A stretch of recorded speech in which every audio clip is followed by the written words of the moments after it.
पापा हमके रउआ से कुछ बात करे के बा। हाँ बोला।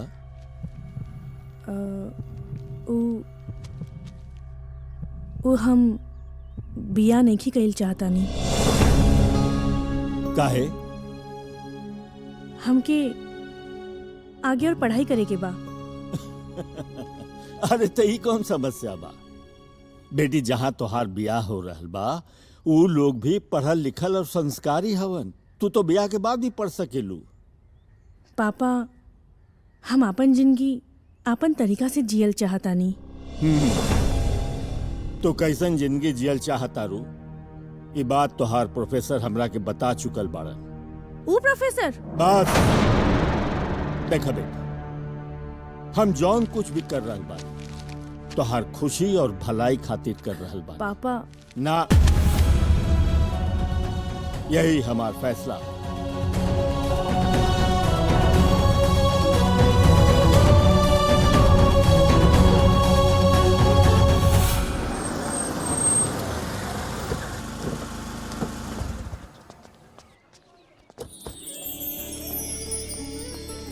प्रणाम प्रणाम। आई आई बैठी। प्रणाम। बैठा बाबू। बंटी हाई ले जाके भीतर रख। लड़का तो अयोध्या के राम जैसन बा। हे बितना जोड़ी बना दिया हमार गुड्डी के। भगवान कुछ करी। आवे में कोनो तकलीफ उकलीफ तो ना भाई?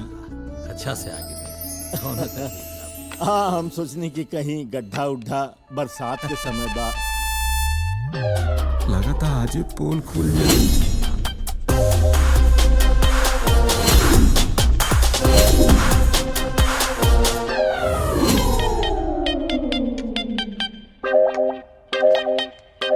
डिग्री के पढ़ाई के बाद हम सोचनी की गुड्डी के बीएड के भी ट्रेनिंग दिलवा दी। ओकरे तैयारी में लगल बाड़ी।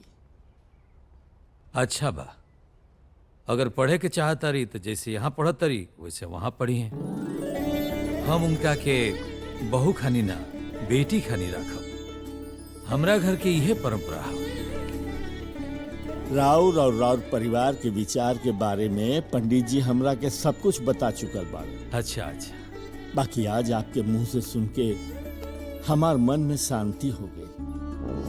अरे ऐसा परिवार, ऐसा विचार रखे वाला संस्कारी परिवार कहाँ मिलेला? इत हमार गुड़िया के भाग्य होई कि राउर परिवार के बहू बनी।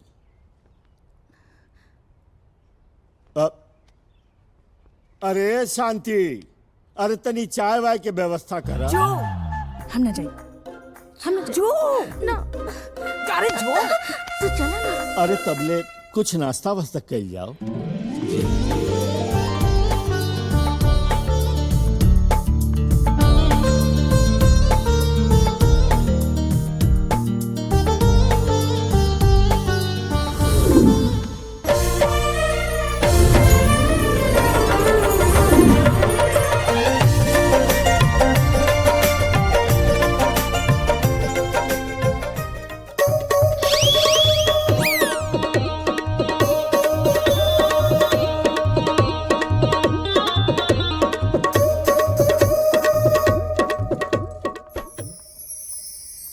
श्री प्रसाद जी, राम बाबू के बेटिया से मिलवा दा।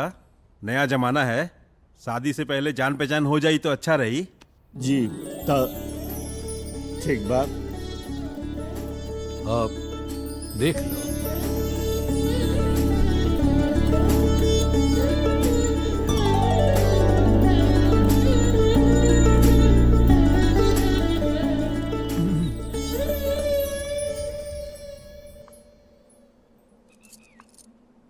Thank you. नीचे हमरा पापा के सामने तू कुछ ना बोलला। यही से हमके समझ में आयल कि तू एगो समझदार लड़का हवा। हम अपन मन की बात तोहर से कह सकेनी। नीचे जाके बिया खातिर मना कर दो। काहे? देखा वो दिन जो तू हमरा के देखले रहला, हम उहे बानी। और ई सब संस्कार, ई सब ढकोसला हा। मॉडर्न लाइफ जियल चाहता नहीं जे तोहरा से बिया करके ना जी पाई। हमने के कोनो मेल नहीं खे। अगर ऐसन बात बा तो रउआ कहने की मना कर देते। देखा तू तो डॉक्टर बाड़ा, तोरा के तो बहुत लड़की मिल जाई। हमरा लागता रउआ एक बार अपना पापा से बात करे के चाहिए। देखा हमके मत बतावा हमरा का करे के बा का ना करे के बा। जे कहानी चुपचाप से सुना और जाके नीचे बोला कि तू हमसे बिया नहीं कइल चाहत, बुझला? जा, अरे जा।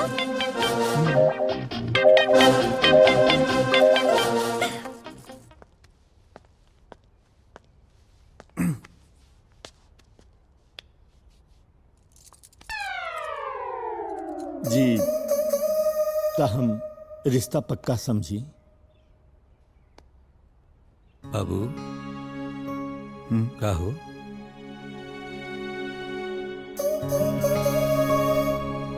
पापा हम ई कहे के चाहत रहनी हा कि का? हमके मत बतावा हमरा का करे के बा का ना करे के बा। जे कहानी चुपचाप से सुना और जाके नीचे बोला कि तू हमसे बिया नहीं कइल चाहत। वो लड़की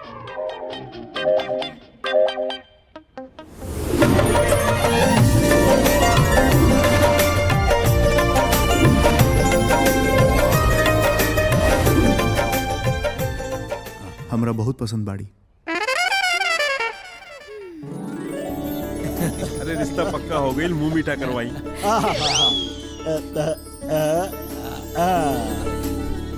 बाबू मुंह मीठा।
मंगलम पुंडरीकाक्ष मंगलाय तनोहरि मंगलम भगवान विष्णु मंगलम गरुड़ध्वज मंगलम